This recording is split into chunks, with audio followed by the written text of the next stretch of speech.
Et bonjour à tous les amis, bienvenue sur la chaîne Twitch RMC Sport. On est en train en même temps de lancer un live sur TikTok. Vous le savez, cette semaine elle est consacrée à un homme et un combat, le combat qui peut faire basculer sa carrière. La semaine dédiée au combat de Benoît Saint-Denis, J-4 dans la nuit de samedi à dimanche avant le combat face à Ismaël Bonfim, le frère Marteau. Avec nous aujourd'hui Alex, French SAS. Bon, très bon ami, on a mis meilleur ami de Benoît Saint-Denis, très proche de Benoît Saint-Denis, ancien membre des forces spéciales également. Oui, tout à fait. Salut les amis. Alors je n'ose pas me proclamer le meilleur ami de Benoît. Je le laisserai me qualifier ainsi s'il le veut bien. On va dire l'un des meilleurs amis de Benoît. Ça serait moins pompeux. Cercle proche et en fait, vous êtes liés de par plusieurs choses. Tout à vous fait, avez vécu l'armée ensemble et vous avez vécu l'après-armée ensemble et vous avez un après-armée qui est très particulier et pour toi et pour lui en fait parce que vous êtes sortis des sentiers battus un peu de l'armée. Comme tu le dis, déjà le fait d'avoir été dans l'armée, on partage quelque chose. Le fait d'avoir été dans la même unité, une unité qui est très sélective, qui est très difficile d'y rentrer, les forces spéciales de l'armée de terre, le premier PMA, on partage encore plus quelque chose. On peut se qualifier. C'est une famille. C'est une famille. On est ce qu'on appelle des frères d'armes. Ça prend vraiment tout son sens. Même si on se connaît pas avec quelqu'un de la même unité, même si on n'a pas plus d'atomes crochus que ça, il y a un respect qui est acquis par le fait d'un parcours commun et qui est comparable à des gens d'une même famille. Un peu comme, quoi qu'il arrive, on respecterait son oncle, son père, son frère, sa sœur, de la même manière. C'est vrai que ce parcours commun fait que, quelque part, on est déjà de la même famille. Après, il se trouve qu'en sortie d'armée, de base, la reconversion classique pour un ancien militaire, y compris des forces spéciales, c'est plutôt de rester dans la fonction publique. On a des emplois réservés vers la police, vers les douanes. Et nous, on a choisi de devenir indépendant. Alors, moi, consultant militaire indépendant, puis aujourd'hui chef d'entreprise de sécurité privée. Et Benoît, il a choisi d'avoir sa carrière de combattant de MMA. On va dire c'est des reconversions un peu plus atypiques. Et c'est là, vraiment à ce moment-là, on s'est trouvé à avoir des intérêts communs. Il se trouve qu'on était tous les deux en région parisienne. Et c'est à ce moment-là où on s'est vraiment rapprochés. C'est jamais facile de commencer une carrière de combattant de MMA. Ils le diront tous, financièrement, c'est très très dur, c'est beaucoup de sacrifices. Les revenus sont vraiment pas assurés dans un premier temps. J'ai eu la chance de pouvoir le faire travailler dans ma société comme garde du corps, en zone hostile, comme formateur de tir pour différents clients au début. Ça l'a bien aidé. Et moi, je fais partie de ces fans de la première heure, étant fan de MMA personnellement et ayant quelqu'un comme ça qui partage des liens avec moi, qui est en passe de réaliser le rêve de tout combattant de MMA, être à l'UFC et peut-être être un jour champion de l'UFC, c'est une grande fierté. C'est sûr que je fais partie de ces fans de la première heure. Ah, ça fait. T'étais là avant les autres parce que je pense que les premiers combats, il n'y a pas beaucoup de gens qui pouvaient les suivre, etc. Parce que c'était dans d'autres organisations, il y avait le Brave, etc. Alors moi, je me rappelle un combat de Pancras qui est dans son palmarès, dans les 4-5 premiers. Ouais, on était dans un gymnase en banlieue parisienne, assis dans des gradins. On était peut-être 50 spectateurs. C'est pas Bercy, quoi. J'étais avec Mathieu Liotto dans le public, on le regardait dans un ring au milieu d'un gymnase. Ça a bien changé maintenant. Quand on le voit, j'ai été le voir à l'UFC Paris, ça avait bien changé en un an de temps. Tu m'étonnes. Progression fulgurante. Et méritée. Tu disais que pendant les forces spéciales, finalement, alors, faites partie de la même unité, vous êtes pas trop amené à vous croiser finalement, j'ai l'impression, mais il y a eu quand même des interactions. T'as remarqué que ce mec-là était un peu différent ou pas trop, honnêtement? Alors, tu peux me dire non.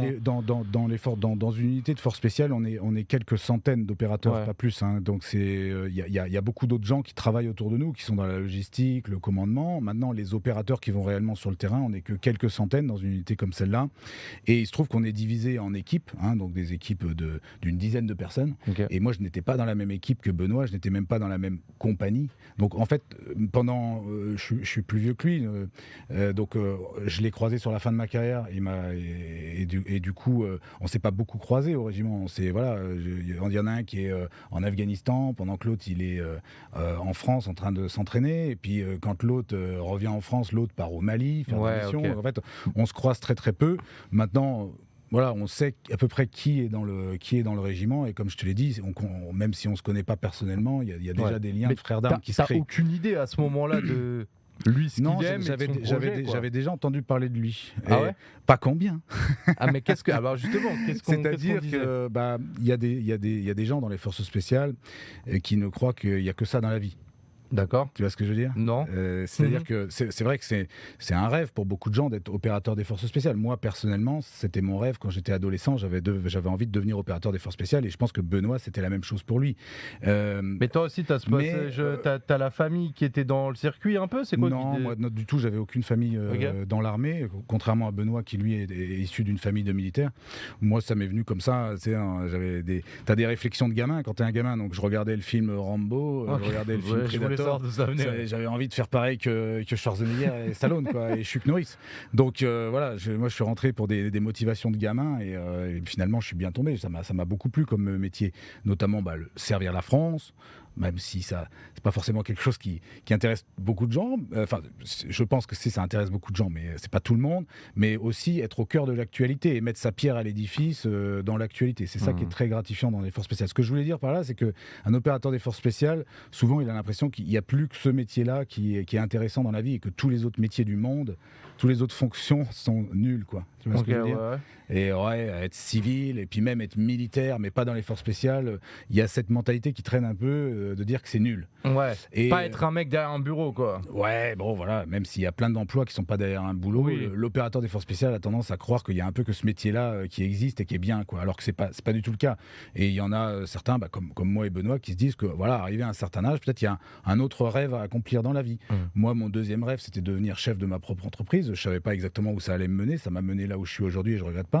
Benoît, son deuxième rêve, c'était d'être champion de MMA. D'accord. Et voilà. donc lui, on parle de lui en tant que mec qui. Et donc du coup, j'entends dire oui que voilà, il passe trop de temps au dojo et pas assez au stand de tir. Voilà, je caricature parce que quoi qu'il arrive, il a passé énormément de temps au stand de tir. C'est la première compétence pugilistique qu'on exerce quand on est dans les forces spéciales, c'est les aptitudes en tir, évidemment. Le corps à corps passe en second plan.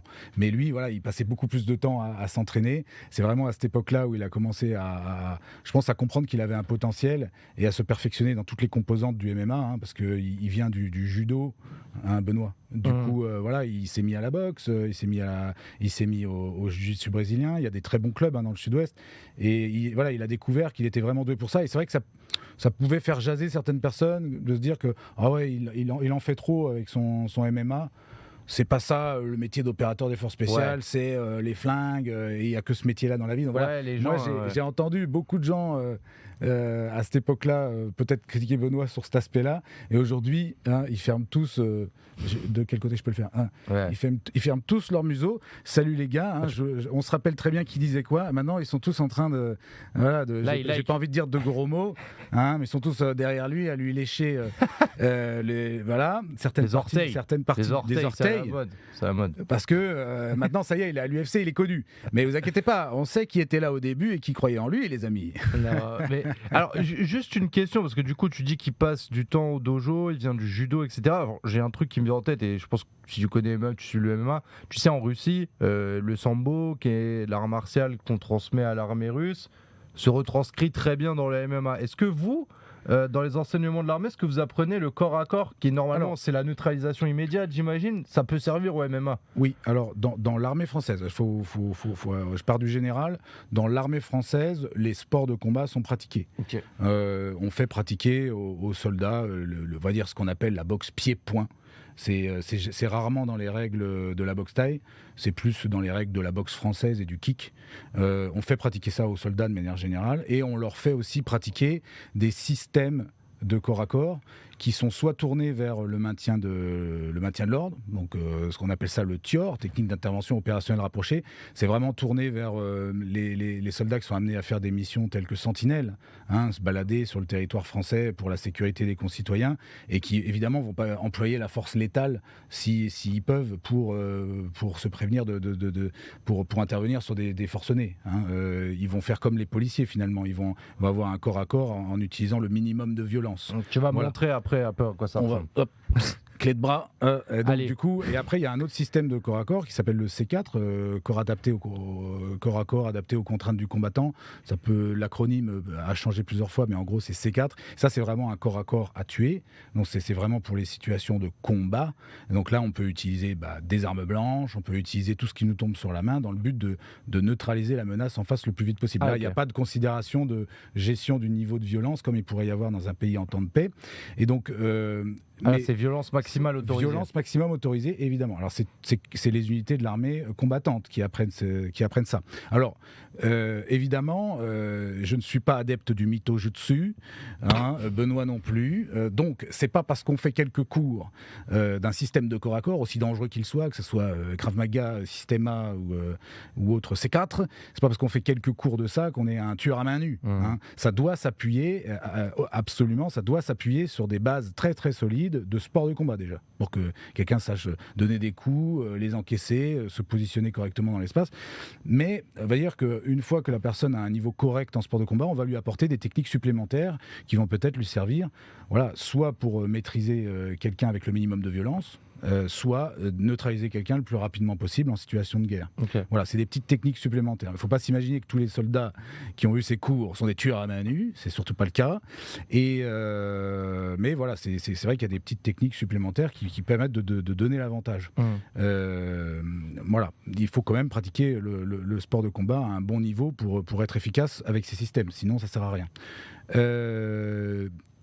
Dans les forces spéciales, très rapidement, le MMA est arrivé. Enfin, du moins, dans mon unité, c'était l'époque où à la télé, s'il y a des fans de MMA ici, on regardait le Pride. Okay. On regardait le Pride au Japon, c'était magnifique, c'était une super compétition. Et c'était dans les années 2000, quoi. Dans les années 2000, on regardait ça dans les forces spéciales. Et c'est vrai que ça donnait envie. Et c'est vrai que le grappling et le jiu-jitsu brésilien, c'était complètement inconnu chez nous. Et il y a les responsables de l'instruction corps à corps dans les unités de force spéciale ont très rapidement acquis ces savoir-faire-là, soit en faisant venir des gens, en recrutant, soit en envoyant des gens se faire former. Et très rapidement, du coup, dans notre instruction, aussi bien sport de combat, il y a la lutte, le grappling et le jiu-jitsu brésilien qui sont arrivés en complément de la boxe pied-point. Donc la vraie partie sol en complément de la partie lutte. La partie lutte et la partie sol qui était très négligée au profit du pied-point, tout simplement, de la boxe. Beaucoup de boxe française. Et c'est pareil, dans les systèmes de corps à corps comme le C4, la composante combat au sol a vraiment été développée grâce au grappling et au jiu-jitsu brésilien. Okay. Parce que c'est vrai que si on ne se place pas correctement au sol, si on n'a pas les positions de base, qu'on ait un couteau ou qu'on n'ait pas un couteau, on ne va pas prendre l'avantage. Okay. Du coup, voilà, très rapidement, en tout cas dans les forces spéciales, la lutte, le grappling, le jiu-jitsu brésilien sont arrivés. Ça a mis un peu plus de temps dans l'armée française de manière générale, mais aujourd'hui c'est le cas. D'accord. Putain, c'est ouf, tu dis l'expansion du MMA, elle est tellement puissante qu'elle atteint aussi la formation des forces spéciales. Bien sûr. Si tu veux, regarde, on prend un soldat d'élite sous le temps de Napoléon. Je pense que les techniques de tir qu'il employait ont évolué aujourd'hui. Oui. Donc c'est pareil, la guerre, c'est les techniques pour faire la guerre, ça évolue, ça évolue tout le temps. Tu as fait la guerre il y a 5 ans, aujourd'hui il y a des nouvelles technologies, il y a des nouvelles techniques, donc c'est en permanence il faut s'adapter, et la composante arts martiaux corps à corps est aussi une composante qui évolue. On n'avait pas les athlètes qui font du MMA au haut niveau, aujourd'hui tu vois comment ils sont complets. Certains plus ou moins, mais ils sont. Tu vois que ça a évolué. Pour arriver à ce niveau-là, ils sont tous complets. Alors que tu remontes dans les années 90-2000, les experts des arts martiaux à l'international qui faisaient les premiers UFC, où il n'y avait pas beaucoup de règles et chacun pouvait venir avec sa discipline, tu vois qu'ils ne maîtrisaient pas toutes les composantes. C'était trouver la spécialité qui pouvait plus neutraliser les autres. Voilà, on s'est rendu compte qu'en fait elles étaient tous utiles, utiles. Et qu'il fallait surtout pas négliger le grappling et le jiu-jitsu brésilien, qui étaient très négligés. Et du coup, ça, c'est pareil, les militaires, ils l'ont vu, ils l'ont compris. Putain, mais Benoît, il a dû entendre des mecs à l'entraînement. Oui, alors on a quelques gros morceaux quand même dans mon unité. Il y a des machins qui font plus de 100 kilos de muscles. Mais maintenant, oui, Benoît est quand même un ovni en termes de compétences pugilistiques. Il n'y a pas une personne pour moi dans les forces spéciales françaises à l'heure actuelle qui l'égale en termes de compétences pugilistiques. Maintenant, des mecs qui ont des gros gabarits, qui cognent fort et qui ont un mental. On a ça aussi. Qui ont un mental d'acier et qui vont pas abandonner à la première difficulté. Oui, ça, on en a plein. C'est important quand même. Ça, on en a plein. Maintenant, c'est clair que Benoît est notre champion aujourd'hui. Hein. Ouais. C'est notre représentant. Non, mais c'est vrai, on sent il y a une solidarité militaire, je dirais, au Barcel, un peu autour de Benoît, justement. Bien ce sûr, personnage à part. Le fait que c'est un ancien militaire qui perce dans le sport de manière générale, ça plaît. Hein. Ça peut être dans l'escrime, ça peut être dans le ski. Tu sais, par exemple, en biathlon, il y a énormément de militaires qui font du biathlon. Ouais. C'est des sports où il y a du tir, évidemment. Mais il y a plein de sports où il y a des anciens militaires. C'est vrai qu'il y a toujours un engouement. Derrière les anciens militaires au sein de l'armée. Okay. Maintenant, genre même à Ninja Warrior, vous êtes derrière. Ouais, vas-y. Par exemple, même à Ninja Warrior. Maintenant, c'est vrai que le MMA, les sports de combat de manière générale représentant vraiment sous la forme sportive le combat, ouais. Il est clair qu'il y a un engouement qui est encore plus fort derrière Benoît parce que voilà, ça représente le combattant dans la cage, quoi. Et donc c'est ce qui s'approche le plus finalement sportivement de notre métier. Ok, donc ouais, c'est une transition finalement qui a du sens et c'est dans la continuité de ce que Benoît visait, de toute façon. Oui, c'est alors, cohérent. Je le rappelle, hein, c'est n'importe quel mec qui sort des forces spéciales ne peut pas rentrer à l'UFC comme Benoît. Benoît, ça reste quelqu'un d'exceptionnel. Hein. Maintenant, il s'appuie quand même sur un ancien métier qui l'a renforcé, qui l'a endurci, qui lui a donné un mental d'acier, un mental de gagnant, et ça le sert aujourd'hui dans sa carrière. Pour toi, mentalement, un Benoît Saint-Denis, c'est forcément le mental le plus solide que tu trouveras dans un UFC parce qu'il y a cette vie, il y a ces opérations, il y a les forces spéciales, etc. Ou tu penses qu'il y a d'autres parcours de vie qui peuvent avoir cette solidité-là? Parce que moi, je pense que quand tu as côtoyé la mort, entre guillemets, ou le risque de la mort au quotidien, que tu es prêt à toujours mettre ton corps et toute ta vie en jeu pour ton pays, c'est ce que je te disais tout à l'heure, rentrer dans une cage, ça paraît très différent et bien moins grave, entre guillemets, même si c'est impressionnant. Alors, c'est pareil, je ne considère pas qu'il n'y a que les militaires qui côtoient la mort. Il y a des tas de métiers où c'est extrêmement dangereux. Je sais pas, par exemple, on peut penser à des pompiers. Bon, les pompiers de Paris sont des militaires, les pompiers de Marseille sont des militaires, mais il y a plein d'autres pompiers sur le territoire qui risquent leur vie. Mais il n'y a pas que ça. Je vais pas prendre le temps de réfléchir aux autres métiers, mais il y a aussi plein de métiers de gens qui vont qui vont travailler dans des endroits dangereux aussi et qui côtoient la mort finalement. Ouais, les plateformes pétrolières, il y a beaucoup de trucs. Oui. Des sites stratégiques en Afrique, par exemple, où ça peut être dangereux, dans les pays dangereux, des reporters de guerre qui prennent des grands risques pour aller faire des images en zone de guerre. Il y a plein de métiers très dangereux. Les militaires en font partie. Voilà. Il est clair que dans la vie, quand on a connu le danger de mort, pour simplifier les choses, on relativise face à tous les autres stress de la vie. C'est-à-dire le stress d'un échec à un examen, le stress dans le business de perdre un client, le stress de s'embrouiller en boîte de nuit, le stress de s'embrouiller sur la route. Au final, il existe quand même ce stress, mais il est beaucoup mieux géré pour quelqu'un qui a connu des choses vraiment dures. Tu vois ce que je veux dire ? C'est avoir travaillé dans des pays où tu peux mourir à chaque instant. Je ne dis pas que les militaires français peuvent mourir à chaque instant dans les pays, mais par exemple, si on prend l'Ukraine, si on prend la Syrie, si on prend l'Irak, si on prend la Libye, si on prend la Centrafrique, si on prend le Mali, des pays dans lesquels il y a eu des guerres, soit récemment, soit actuellement, la population ou les militaires qui y travaillent peuvent mourir à chaque instant dans le pays. Donc, et on se rend compte que le premier besoin dans la vie, c'est la sécurité, en fait. Avant même de manger ou de boire, il faut déjà rester en vie. Sinon, on risque pas de manger le soir. Bah oui. Donc en fait, quelque part, c'est le premier besoin, la sécurité. Et sans quoi on peut rien construire dans la vie. Si on n'est pas en sécurité, si on peut mourir à chaque instant, on peut rien construire. Ça sert à rien de faire pousser des tomates dans son jardin. On n'aura pas le temps d'en profiter. Donc du coup, à partir du moment où on a côtoyé des pays comme ça, où que ce soit les civils ou les militaires vivent dans des conditions très difficiles de danger de mort en permanence, c'est vrai qu'on relativise beaucoup les autres problèmes de la vie, les autres stress, et ça nous aide à mieux les gérer. Ça ne veut pas dire qu'ils n'existent plus, mais ça veut dire qu'on les gère beaucoup mieux. Benoît, il rentre dans la cage, évidemment, c'est extrêmement stressant pour le commun des mortels.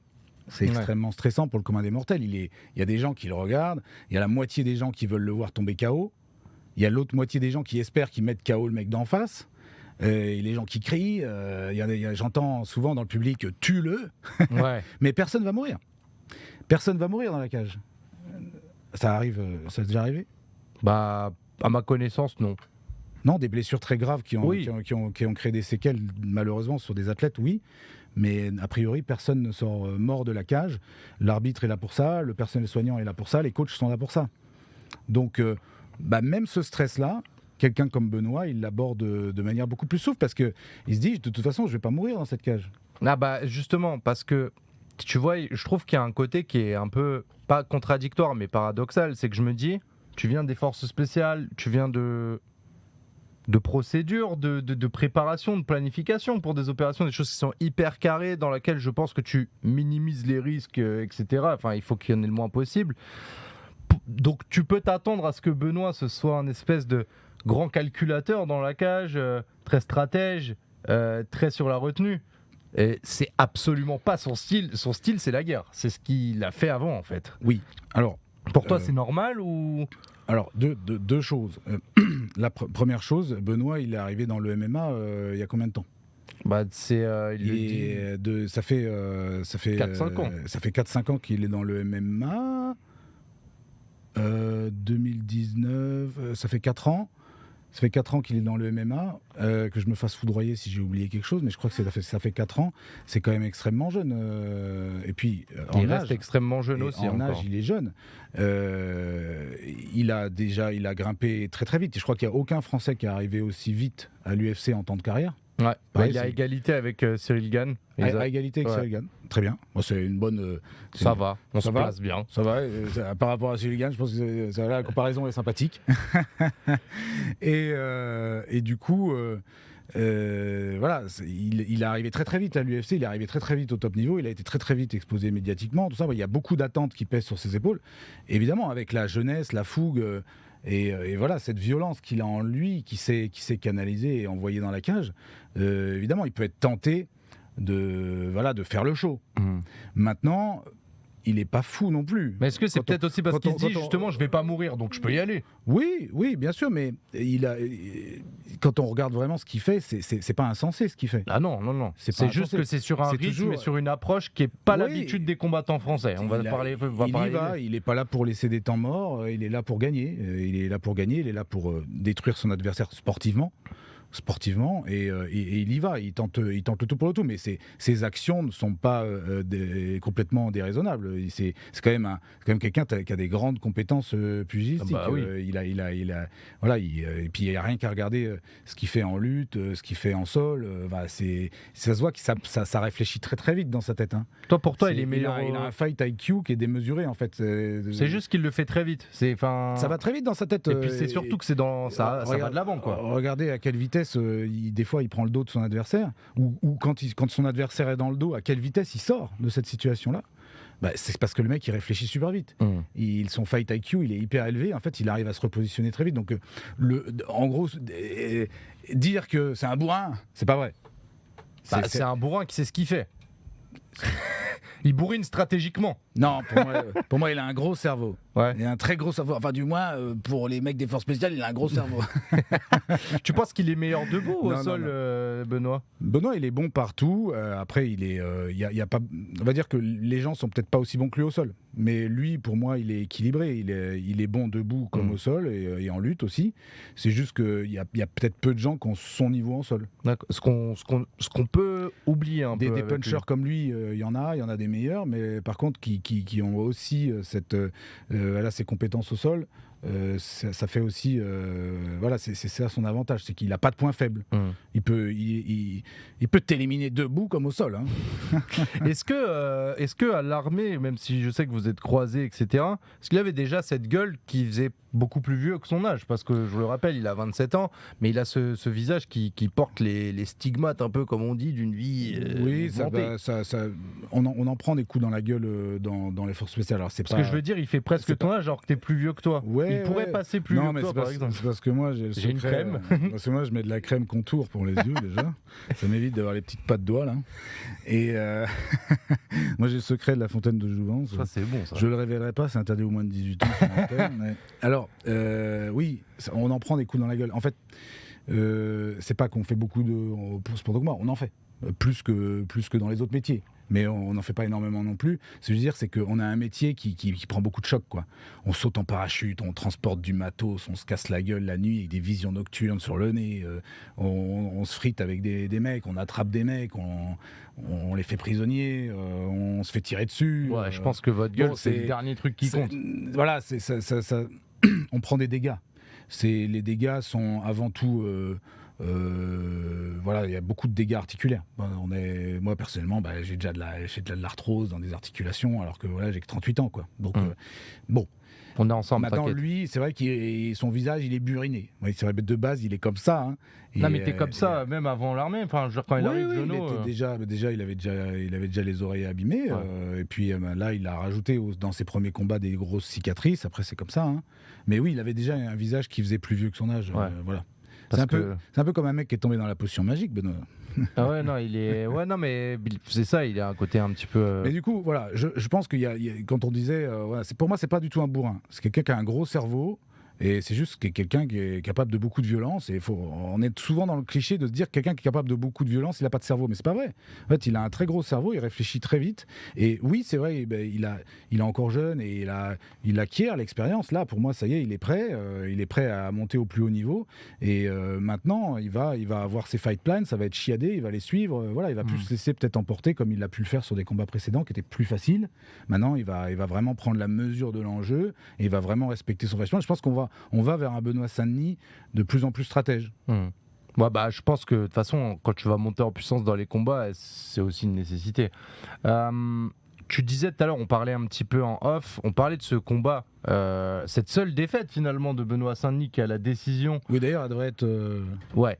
Elle devrait sauter, on l'a dit, donc c'était pour ceux qui ne le savent pas, contre Eliseo Zaleski dos Santos, qui était à l'époque un gros prospect de l'UFC, qui était dans la catégorie des moins de 77, et je vous rappelle que Benoît maintenant est dans les moins de 70 kilos, donc c'est une catégorie au-dessus et plus lourde, qui a un combat qui est, moi je disais, un peu difficile à voir, parce qu'on voit Benoît qui prend de lourdes droites sur 3 rounds par quelqu'un qui est dopé, puisque ça a été avéré après, et quand je t'en ai parlé, tu me dis, toi ça te choque pas tant que ça, et tu dis, nous, un peu, les militaires, de toute façon, c'est soit on meurt, soit on n'abandonne pas. Y a pas soit on se tape, alors, quoi. Juste, t'en prie, j'ai vu le chat. Le chat est là. Oui, là. Salut le chat.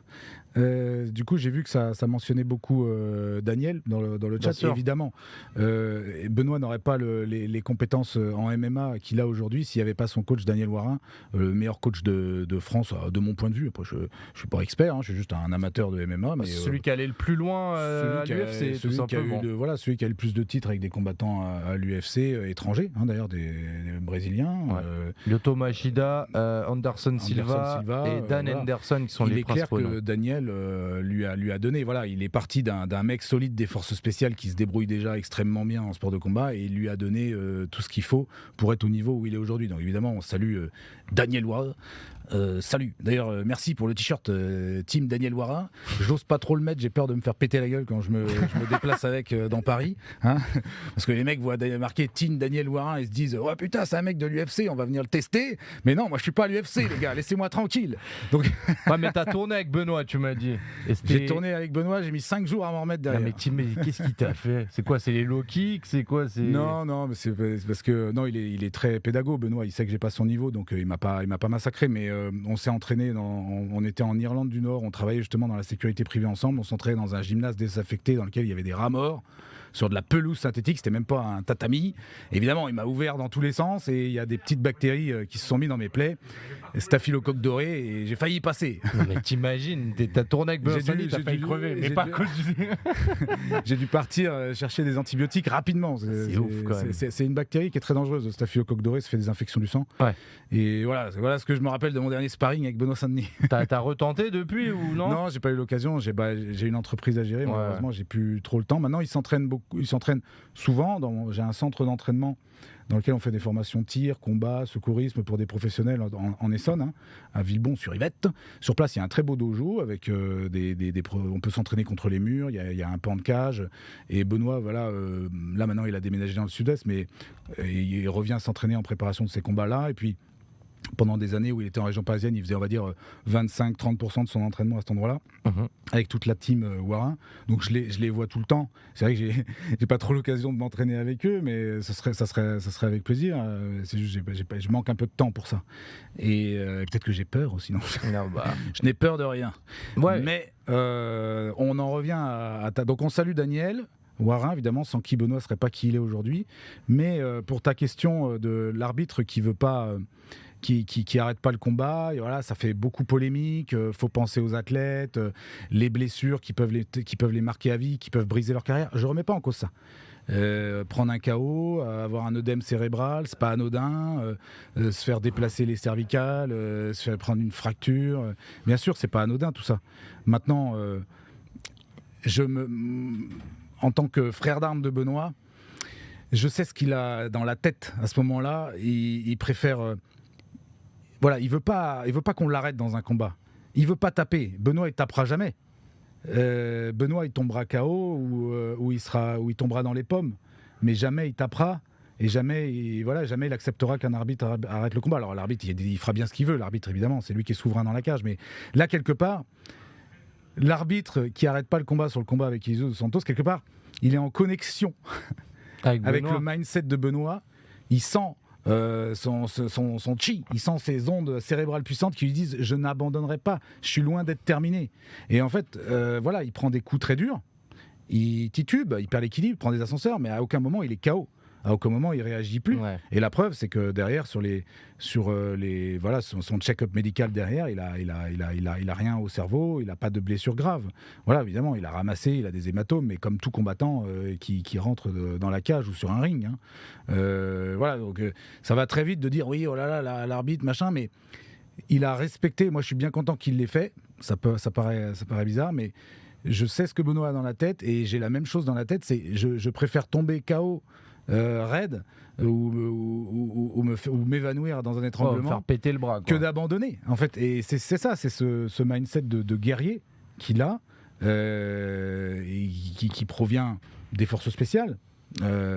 Pour faire ce métier-là, on va pas lever la main et dire à l'ennemi quand il nous tire dessus, j'arrête, je rentre à la maison. On peut essayer, mais il y a peu de chances que ça marche. Et il a gardé ça en fait, c'est vaincre ou mourir. Alors, on l'a dit, dans la cage, normalement, personne ne mourra. Mais du coup, il veut aller jusqu'au bout de son engagement. Comme il a été prêt à aller jusqu'au bout de son engagement dans les forces spéciales au service de la France, il était prêt à donner sa vie, et bien dans la cage, il est prêt à aller jusqu'au bout. Il préférera tomber KO, préférera s'évanouir que d'abandonner ou de se faire arrêter par l'arbitre. Donc quelque part, je pense que l'arbitre a senti cette espèce d'aura de guerrier qui était autour de lui. Il s'est dit, lui, il a encore envie de se battre. Il est loin d'abandonner. Et il a eu raison, on voit que même à la fin du deuxième round, terrible deuxième round, on voit qu'à la fin il remise des coups, et il met des coups à Eliseu que j'aurais pas aimé prendre. Hein. Et il le remet au sol, crochet, il le take down. Et puis on voit au troisième round, bon, le rythme du troisième round est cassé parce qu'il prend un doigt dans l'œil.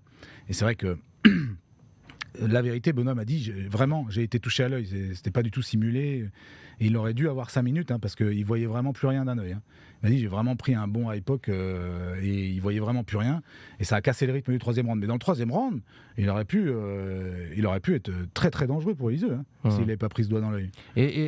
Alors dopé, oui, il a été chopé au dopage combien de temps après 12 mois, plus de 12 mois. Bah il est suspendu 1 an et il est pris derrière le combat, ce qui fait que eux ils font pas la rétroactivité du dopage en fait. Je crois que c'est des jours après, ils le suspendent 1 an, il a recombattu là récemment. Eliseu il a gagné encore donc il a encore des restes. Et Benoît, il considère que, typiquement, Bonfim, c'est en dessous d'un Eliseu pour lui.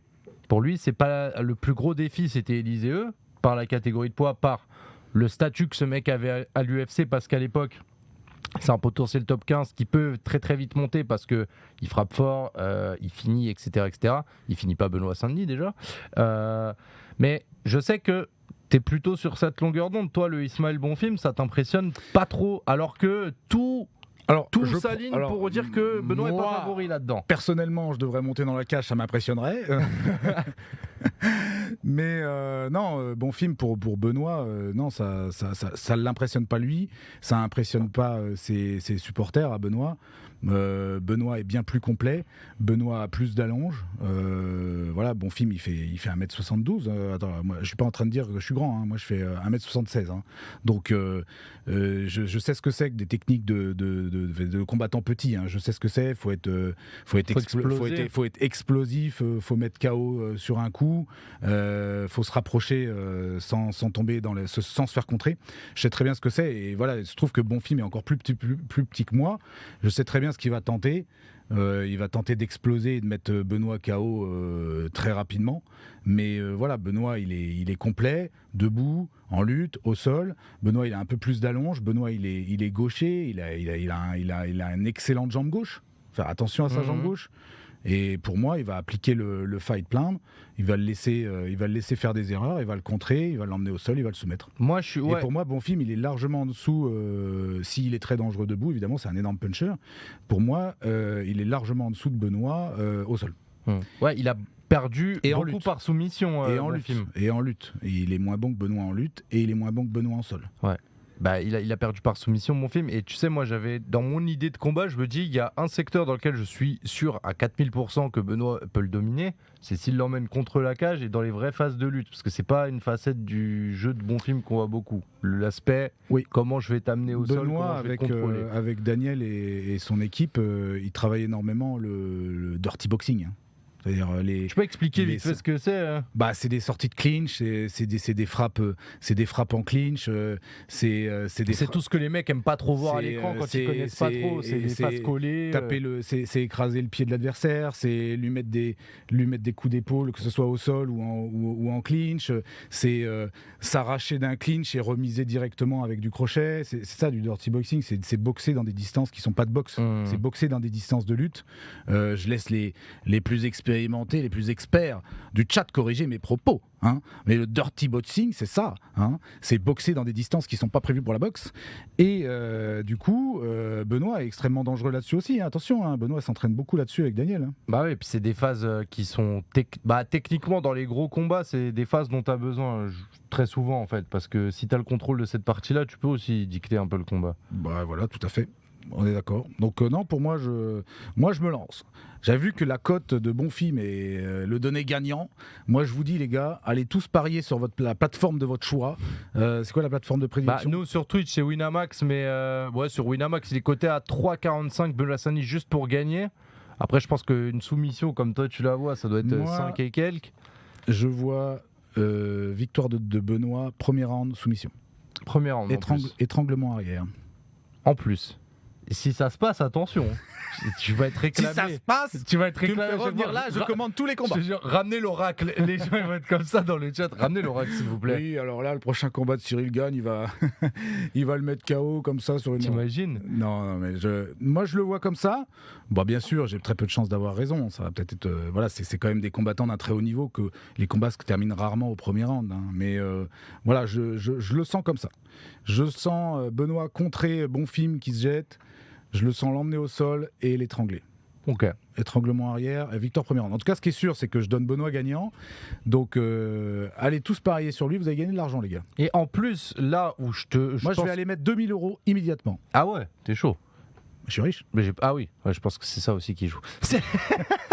Toi, tu joues avec 20 balles, moi, je joue avec 2 000 €. Mais il y a des mecs plus riches que moi. Hein. Tu sais que Benoît, typiquement, en plus, je dis ton prono, il est malin parce que si Benoît, il s'impose par soumission au premier round, je pense que si tu réfléchis bien en termes d'enchaînement, ça fait un UFC Paris avec Benoît Saint-Denis derrière. Bah là, alors là, j'affirme pas ce que je dis, hein, mais voilà, selon ce que je pense, si le combat que Benoît va gagner, m'énervez pas, mais arrêtez de dire ça. Quelle que soit l'issue du combat, sauf s'il était blessé. Ouais. Sauf s'il était blessé, parce que la blessure arrive à ces niveaux-là, hein, bien sûr, c'est hyper violent, hein, donc ça peut être une entorse, ça peut être un déchet. On sait jamais. Surtout qu'on sait qu'il y a eu des blessures. Normalement, il sera à l'UFC Paris en septembre, quelle que soit l'issue du combat. Pour moi, c'est sûr. Ok. Ce n'est que mon avis. Toi, t'as déjà pris tes places, toi, ça y est. Ah, j'ai pris 12 places. Ouais. J'étais dans la file d'attente avec 2 comptes différents. Hein, et j'ai vu qu'on peut en prendre 6 maximum. Hein, vous savez, ceux qui ont fait la file comme moi, ils savent, on peut en prendre que 6 d'un coup. Donc j'étais avec un compte et avec un autre. Il y en a un qui est arrivé, boum, j'en ai pris 6. L'autre qui est arrivé, boum, j'en ai pris 6. Terminé. Allez hop. Bon, si maintenant vous cherchez du resell, vous savez où ça se passe. Non. Il y a eu un commentaire trop bien. Si tu te trompes dans ton prono, tu te rename Alex French SAV. Il y a des bons petits trucs dans le chat. Alex French SOS. Ça marche aussi. Celle-là, on me l'a fait aussi. Ça serait pas mal. Ouais, parce que toi, on en a pas trop parlé, mais sur les réseaux, t'as vachement assumé le côté ancien force spéciale. Tu représentes aujourd'hui un petit peu les forces spéciales qui, après carrière, parlent, expliquent un peu. Oui, c'est vrai que dans les forces spéciales, on est soumis à l'anonymat. C'est pour notre propre sécurité, c'est pour la sécurité des opérations et c'est bien normal. Maintenant, une fois qu'on n'est plus dans les forces spéciales, il n'y a plus de raison de garder l'anonymat. C'est vrai que assumer qu'on est un ancien militaire et en particulier assumer qu'on est un ancien des forces spéciales, c'est quelque chose qui est démocratiquement acquis qui est dans les mœurs aux États-Unis. Et c'est vrai qu'en France, on est encore un peu timide par rapport à ça. J'ai mis ma pierre à l'édifice. J'ai été le premier ancien opérateur des forces spéciales à montrer sa tête sans floutage, sans cagoule, sur Instagram. Et du coup, voilà, ça m'a permis, moi, à l'époque, de rebondir professionnellement, parce que après l'armée, j'avais monté un business qui n'a pas forcément bien marché. Et en me faisant connaître, en me créant un réseau grâce à Instagram, j'ai pu très rapidement retrouver du travail en tant que consultant militaire indépendant. Et derrière, ça m'a permis aujourd'hui monter ma société de sécurité privée. Et sans Instagram, j'aurais pas pu rebondir comme ça. C'est ça qui m'a permis de me faire tout mon carnet d'adresses et je remercie encore mes first followers, tous ceux qui m'ont suivi et donné de la force sur Instagram dès mes débuts.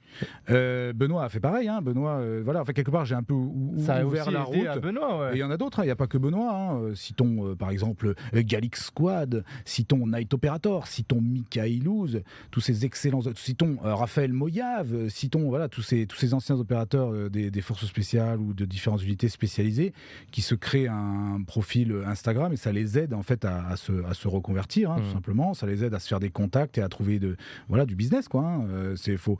Pour moi, on ne devrait pas avoir peur d'assumer qu'on est un ancien militaire. Une fois qu'on a terminé sa carrière, on devrait en être fier et s'assumer. Et ça se fait. Ça se fait aux États-Unis. Pourquoi ça aux États-Unis, t'aurais rien payé nulle part, tu le sais. Ah bon? Ouais. Il n'y a pas une petite américaine I speak English fluently. Is there an US girl in the chat who would like to marry me and give me the green card? Hein, je pense que ça change de ouf. Can I get a green card in the chat, please? Non, moi j'aime la France, je suis français jusqu'au bout des ongles. Je n'émigrerai pas aux États-Unis. Quelle que soit la situation, je suis français, je resterai en France. Mais voilà, je participe, je mets ma petite pierre à l'édifice comme d'autres, à démocratiser le fait que quand on est ancien militaire, eh bien, on assume. Et en fait, même si tout le monde ne nous aime pas pour ça, on va dire qu'il y aura un bon 50% de gens qui nous aiment bien pour ça, j'ai envie de dire. Et du coup, ils vont nous faire confiance pour un job, ils vont nous faire confiance voilà, pour nous donner un coup de main. Donc ça, pour moi, ça vaut le coup d'assumer. Puis je me dis, il y a des gens, ils recrutent en... Tu sais, j'avais déjà vu des chefs d'entreprise qui voulaient absolument recruter des sportifs. Oui, oh là là, j'ai oublié. Le chat, heureusement que le chat est là. Ah oui. Bien sûr, salut à Louis Saillant, hein, également excellent auteur, ancien des commandos marines. Salut à Teddy Palassi, hein, qui a créé Force Spéciale Coaching. Ils font des coachings... personnalisé pour les mecs qui veulent rentrer dans les forces spéciales, les jeunes qui disent tiens, moi en prépa physique je sais pas trop comment m'y prendre. Il existe des boîtes comme la boîte de Teddy Palassi, Force Spéciale Coaching, pour les aider à leur donner des clés sur leur préparation physique pour les forces spéciales. Il y en a plein d'autres. Qui c'est que j'ai oublié? Teddy Palassi, Louis Saillant, évidemment, on les salue tous les deux. Il y en a d'autres, hein. Mais c'est vrai que sur Instagram j'ai été le premier à dire voici ma tête, si vous me croisez dans la rue il n'y a pas de problème. Si vous me croisez dans le désert, c'est une autre affaire. Si vous me croisez dans le désert, attention. Si vous me croisez de nuit, attention. Je suis un ancien des forces spéciales et voilà mes services, ce que je propose. Contactez-moi ici, là. J'ai été le premier à faire ça sur Instagram et c'est vrai que ça m'a réussi. Ouais. Ça m'a réussi. Après, tant mieux s'il y en a plein d'autres qui le font. Et moi, j'encourage tous les anciens militaires qui en auraient le besoin. Ça sert à rien de le faire pour le faire. Être connu pour être connu, ça sert à rien. Moi, je vois l'intérêt des réseaux sociaux, c'est être connu pour se faire un réseau, pour que ça nous aide professionnellement. Moi, je vois pas l'intérêt, sinon... si t'as 40 000 followers... Si c'est pour draguer, ça marche pas. Alors ça, je peux vous dire, ça marche pas du tout pour draguer. Ah ouais. Non. Tu viens de péter un mythe, je suis dégoûté. Non, parce que, mais alors voilà, après chacun fait ce qu'il veut, chacun ses goûts, mais moi j'ai 93% d'hommes qui me suivent, et seulement 7% de femmes, et dans les 7% de femmes, voilà, pas toutes très attractives à mon goût, à moi. Donc non, pour draguer ça marche pas du tout. C'est pas du tout pour draguer qu'il faut monter un Instagram en mode ancien militaire, machin, ça marche pas du tout. Par contre... Parce que dans ma tête, j'étais en train d'imaginer, mec. Coach en séduction. Ancien militaire cherche l'amour. Non, cherche nouvelle mission romantique. Non, mais attends, mais ça, on en voit plein, tu sais, avec des... Il y a des... J'ai un ami... Oh là là, j'ai oublié de citer Mike Eko, lieutenant criminel sur Instagram. Oh là là, mais bien sûr. Alors lui, il a toute une communauté de militaires qui le suivent et il aime bien faire de la blague satirique sur l'armée. Alors c'est des blagues, c'est des private jokes, ceux qui font marrer que les militaires. Il n'y a que les militaires qui peuvent comprendre. Ouais, c'est comme les blagues de droit. Comme les blagues de droit, comme les blagues d'ingénieurs informaticiens, même les blagues de jujitsu. Tu sais, il y a des mecs qui font des blagues sur le jujitsu, quelqu'un qui fait pas de jujitsu peut pas comprendre. Tu vois. Bon, les blagues de militaires. Jonathan Macardy, on pense à toi. Et du coup, il a une lieutenant criminel sur Instagram, Mike Eko sur Facebook. Il a une page comme ça de satire sur l'armée. C'est très rigolo, ça fait beaucoup rigoler les militaires. Et par exemple, lui, souvent, il a des signalements de militaires qui sont sur Tinder ou d'autres applications de rencontres avec des trucs assez what the fuck, genre en mode je servirai la France, je te servirai comme la France, ou tu vois, genre. Oh là là. Pour toi, je monterai à l'assaut sans appui, tu vois, c'est des blagues. Waouh. Je prendrai ton tour de garde. Je te ferai un interrogatoire très particulier. Waouh. Ah ouais, ça peut être très vite sombre en fait. Je suis ton légionnaire qui sent le sable chaud. Tu vois, ce genre de truc-là. Et nous, ça nous fait énormément rire. Du coup, on les affiche en story sur Instagram. Mais en fait, ça nous rend mort de rire. Donc, ce que je veux dire, c'est qu'en fait, arrêtez de faire ça, les gars. Ouais. Ça marche à la rigueur avec. Ça marche sur la gamine de 18-20 ans qui sait pas trop encore à quoi elle a affaire quand elle sort avec un militaire, mais après ça marche plus. Elles ont fait au moins une fois, elles savent ce que c'est, vous êtes jamais là, vous êtes pas fidèle, terminé. Donc non, jouez la carte plutôt du mec décorateur d'intérieur, voilà. Éventuellement rugbyman, pour ceux qui ont un peu d'épaule, vous pouvez toujours jouer la carte rugbyman. Après, vos oreilles risquent de vous trahir si vous n'avez pas les oreilles en chou. Pire, pétez-vous un glaçon sur le front et comprendront. Mais voilà, du coup, le côté militaire qui sent le sable chaud, ça marche pas du tout pas ouf. Ni sur les sites de rencontres, ni sur Instagram. Donc ne créez pas, vous, anciens militaires qui me regardez, ne créez pas un Instagram pour draguer. Faites du business et draguer après. Faites du business. Et par contre, une fois que vous serez pété de thunes, à ce moment-là, ça va arriver. Ça, il n'y a pas de problème. Ah voilà, mais bien sûr, simplement. Qu'est-ce que tu veux que je te dise ? Mais les choses dans l'ordre, c'est logique. C'est un partenaire, on a parlé du besoin primaire de sécurité tout à l'heure. Et tu remontes à la préhistoire, le besoin en sécurité, c'est les biceps et la massue, quoi. Le feu, éventuellement, pour avoir chaud. Un petit feu. Aujourd'hui, c'est quoi la sécurité ? On n'assume pas sa sécurité vraiment avec ses biceps, on assume sa sécurité avec son argent. Avec son argent, on habite dans un quartier UP. Avec son argent, on a une voiture, on se déplace pas en RER. Avec son argent, on paye un resto. Voilà. C'est beaucoup plus profond que ce que vous ne croyez, ce que je suis en train de dire. Mais au final, la sécurité aujourd'hui, c'est l'argent. Donc, à partir du moment où on a de l'argent, on reflète la sécurité. Et que ce soit qu'on cherche un homme ou qu'on cherche une femme, ça apporte une sécurité. Et quelque part, un partenaire cherche ça. J'ai essayé d'être inclusif dans ce que j'ai dit. C'est pas mal du tout. On va récapituler parce que juste après, on va recevoir Gilbert Bribois pour. C'est pas une histoire de michto ou pas michto ou superficiel ou être intéressé que par l'argent. C'est pas ça que je suis en train de dire. C'est-à-dire que l'argent apporte une sécurité à son partenaire. La sécurité moderne, c'est l'argent. Et on a tous besoin de sécurité. La sécurité physique d'avant. Si t'avais des dinosaures en face de toi, on n'a plus besoin. En tout cas, en France, on n'a pas besoin de repousser des brigands qui vont essayer de voler les vaches dans son étable.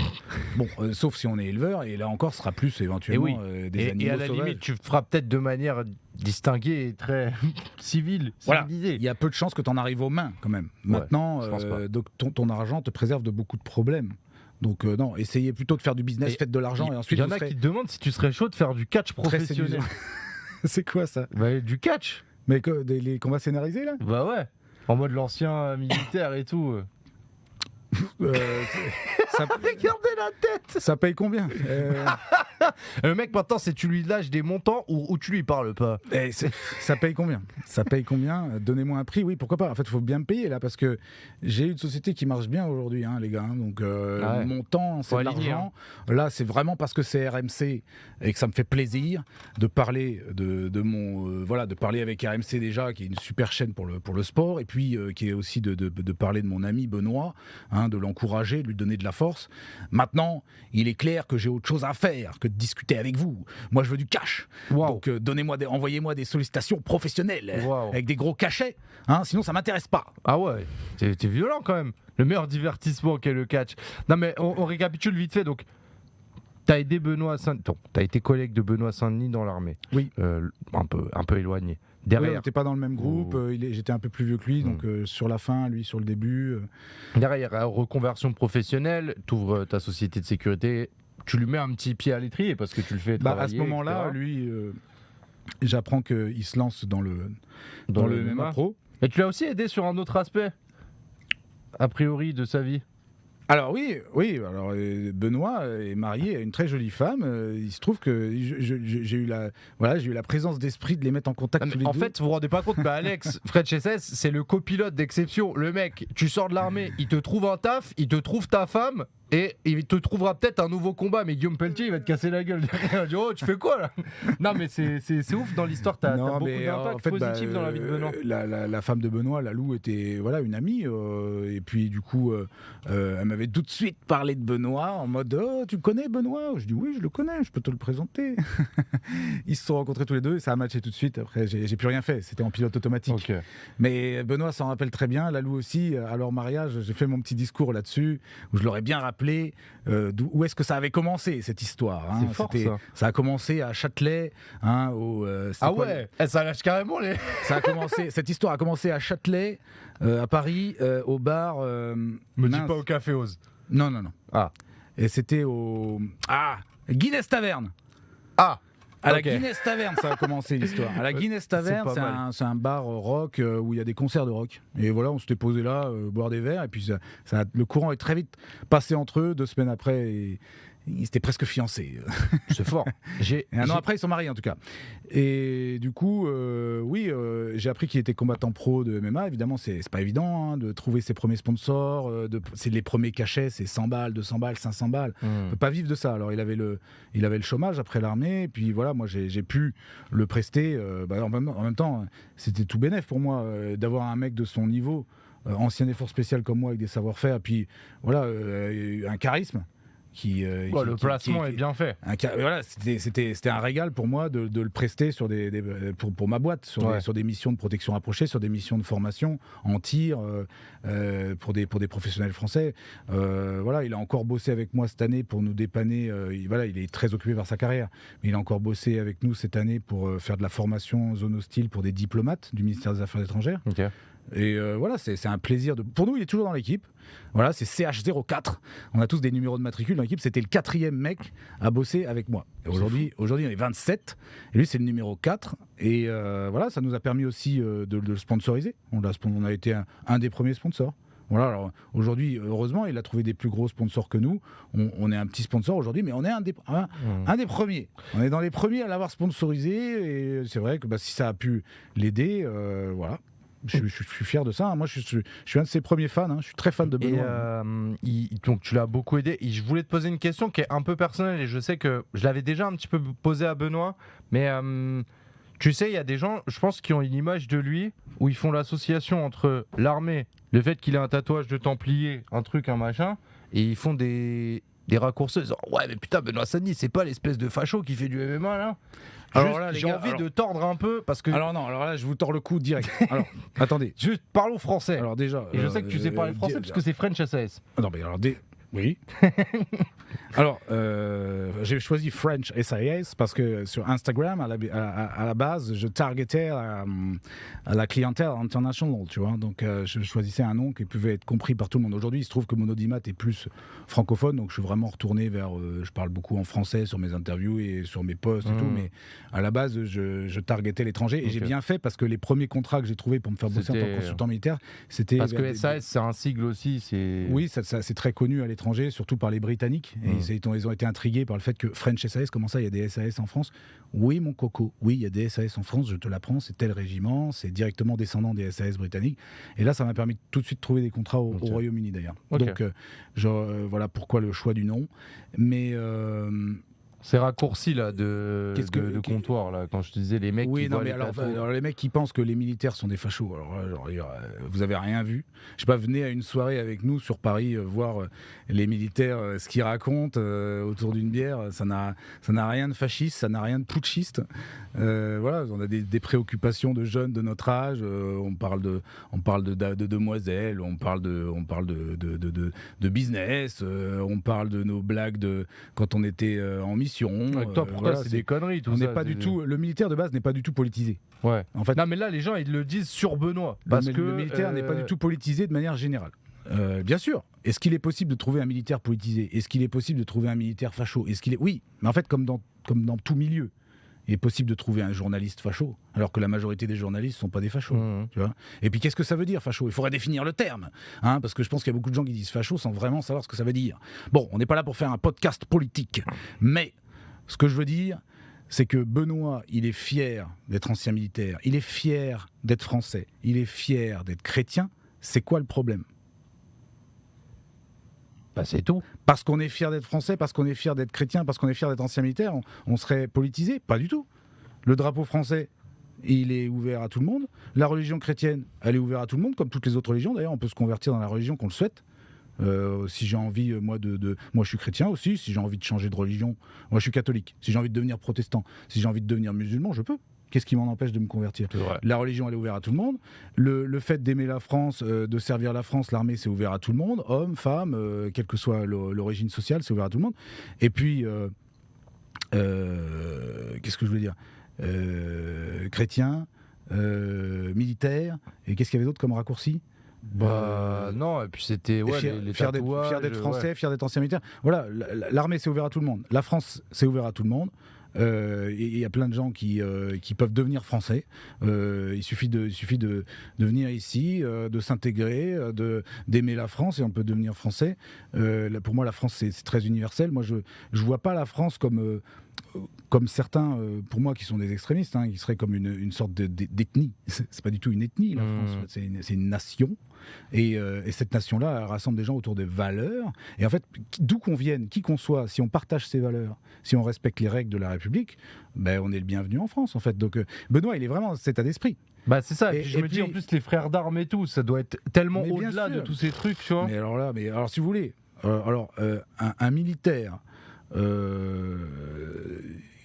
chrétien s'entendra bien mieux avec un militaire musulman ou juif, ou quelle que soit la religion, qu'avec un civil déjà. Voilà, de base. Parce que finalement, il aura beaucoup plus d'atomes crochus qui dépasseront largement sa religion. Bien sûr. Vous voyez ce que je veux dire? Ça n'empêche pas le militaire d'être ami avec des civils. Bien sûr, évidemment, on a tous une famille, on a tous des amis du collège, du lycée. Mais c'est juste que de base, un militaire, quelle que soit sa religion, et même j'ai envie de vous le dire, je vais vous le dire. Vas-y, dis-le, lâche-toi. Je vais vous le dire. Dis-le. Je vais le dire. Fais-le. Je vais le dire. Il va le dire. Même un militaire français, quelle que soit sa religion, se sentira plus proche d'un militaire américain, chinois, quelle que soit sa religion, que d'un civil. Vous voyez ce que je veux dire? Parce que même si on n'est pas du même pays, même si on n'est pas de la même équipe, et même si la conjecture géopolitique fait qu'on peut se retrouver à se tirer dessus, on va se sentir plus proche parce que quelque part on partage ce côté, on a vécu des choses en commun, on est des c'est professionnels. comme les combattants entre eux en fait. Oui, c'est exactement pareil. Un combattant de MMA, quelle que soit sa religion, son origine, machin, il va avoir plus de connexion avec un autre combattant avec lequel il va se friter dans la cage. Il va avoir plus de connexion qu'avec quelqu'un qui partage rien avec lui. Donc, vous voyez, faut pas du tout faire des raccourcis. Et c'est pas parce qu'on est fier de sa religion quelle qu'elle soit. C'est pas parce qu'on est fier de son pays, quel qu'il soit. C'est pas parce qu'on est ancien militaire que ça fait de nous un extrémiste ou quoi. Non. Ouais. Dernière question pour toi, parce qu'après j'espère que j'ai été clair. Je vais devoir passer à un autre. Alors je veux pas voir Benoît Saint-Denis le croiser ou je sais pas quoi. De toute façon, il va vous retrouver sur Instagram. Il a le réseau maintenant. Alors d'ailleurs, c'est de la faute. Alors c'est de la faute de beaucoup de gens cet amalgame. C'est de la faute de gens qui n'aiment pas les militaires, de gens qui n'aiment pas les gens qui croient en Dieu. De manière générale, il y a des gens qui je sais pas, quand on dit qu'on croit en Dieu, on a l'impression des fois qu'on est un ovni. Moi non, moi je crois en Dieu et ça me donne de la force dans ma vie. Et pareil, je me sentirais beaucoup plus proche d'un autre croyant, quelqu'un qui croit en un Dieu, quel que soit son Dieu, que ce soit un arbre ou un cheval à la crinière de feu, quelqu'un qui croit en quelque chose que quelqu'un qui croit en rien. Voilà, là encore. Ça crée plus de liens finalement entre les croyants et ceux qui croient en rien. Bon, entre les gens qui croient pas en Dieu et qui ont envie de clasher les gens qui croient en Dieu, entre les gens qui aiment pas la France et qui veulent clasher les gens qui aiment la France, entre les gens qui aiment pas les militaires et qui veulent clasher les anciens militaires, eh bien, c'est de leur faute à eux. Voilà. Et deuxièmement, c'est aussi de la faute de ceux qui ont l'impression que la fachosphère. J'ai lâché le mot. Ah ouais. C'est de la faute de la fachosphère. Ok. Non mais pareil, la fachosphère ça veut rien dire, ça veut tout rien dire, je sais pas qui est-ce qu'on met dedans ou quoi, mais en gros, quelqu'un qui aura des idées politiques extrêmes, suprémacistes, blancs, suprémacistes chrétiens, je sais pas si ça existe, intégristes chrétiens, qui n'aiment pas les autres, hein, et qui considèrent que voilà, il y a qu'eux qui ont la vérité et tout. En fait, ils espèrent que Benoît soit de leur côté, mais Benoît il n'est pas du tout de leur côté. Ouais, non, mais oui, mais je pense qu'il y a. Et du coup, il récupère même des. Je les vois, il récupère des bouts de vidéos, il l'intègre dans des vidéos où on voit des chevaliers. Je faisais clairement allusion à ça. En croisade, machin. Mais. En fait, quelque part, c'est de leur faute aussi. Mais non, en fait, non. Non, faut juste dire non. Calmez-vous. Alors, tant que la vidéo est cool, que ça se montre le côté chevaleresque de Benoît, son côté chrétien, mais allez pas y chercher un message qui n'existe pas, quoi. Allez pas chercher un message qui n'existe pas. Je veux dire, c'est terminé le temps des croisades et faut se calmer. Hein. Benoît, c'est pas du. Alors Benoît, c'est zéro un suprémaciste blanc, c'est zéro un nazi, c'est zéro tout ce que vous voulez. C'est un Français fier d'être français et il aime les valeurs de la République et il aime les valeurs françaises, tout simplement. Voilà, on est. Et dernière question pour toi. Est-ce que Benoît Saint-Denis peut être le premier champion français de l'UFC selon toi ? Affirmatif. Donnez-lui 2 ans. 2 ans ? Oui. Attention, tu vas revenir encore en oracle après.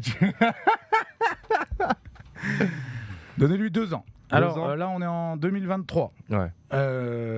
Juin 2023. Donc en juin 2023. Oui, je sais même plus comment. Oui, c'est ça, tu y es. Attention, parce que ça me en juillet. C'est pour ça.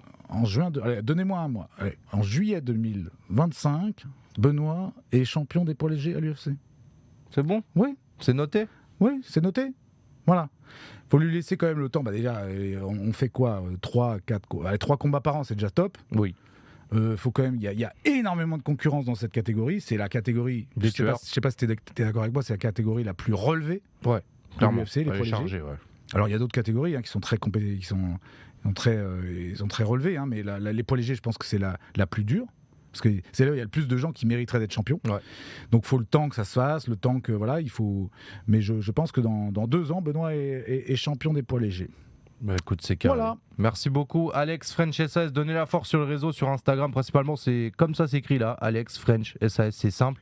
Merci beaucoup d'être venu.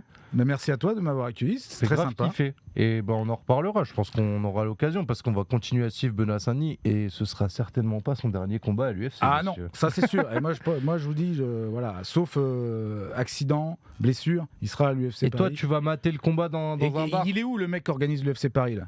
Voilà. T'appelles Dana White comme ça, toi. Ah ouais, bon, ok, je me calme. Ok, je me calme. Mais voilà, si vous aviez pas déjà prévu de mettre Benoît Saint-Denis à l'UFC Paris, il serait temps de vous dépêcher. Ah, ça c'est important. Et puis si vous voulez choper la grosse cote, vous savez, Benoît Saint-Denis face à Ismaël Bonfim, c'est 3,40 et quelques s'il s'impose. Il y a clairement la place pour qu'il s'impose. Je vais te raccompagner, Alex. Avec plaisir. On va se remettre Merci les amis.